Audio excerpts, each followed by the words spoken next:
Months. All right, I want to go to Pat Brown, criminal profiler and author from Washington, D.C. tonight. You know, the caller is talking about DNA of the clothes. You can touch on that, but I want to talk about these cinder blocks also. Can they test them for DNA? Well, they're not going to find anything. They've been sitting under that water forever. But the cinder blocks are an incredibly great piece of this puzzle and tells us a lot about where the crime scene went down. Now, we're hearing about Joe. He's in the house, and he supposedly doesn't find a gun, so he steals Haleigh and runs away with her.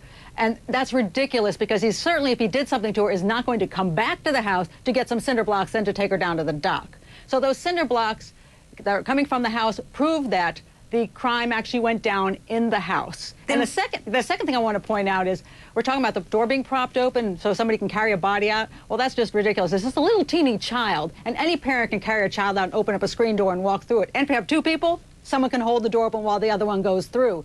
That cinder block was set up there to stage the crime, to make it look like a stranger came in and kidnapped the child. You know, with all these people failing so many polygraphs, and we've heard that, why do you think authorities are taking this tip seriously? Well, they've gotten some good information, obviously, the cinder block. So now they know who's involved in the crime. They know Misty, since she was in the house, had to be involved in the crime. That's the #1 thing they want to know right there. And then we're going to look back at all the behaviors. We see one of the interesting things about Misty is that night when she said that the door was open. Can you imagine you wake up in the night and you see the doors open and you're not even scared?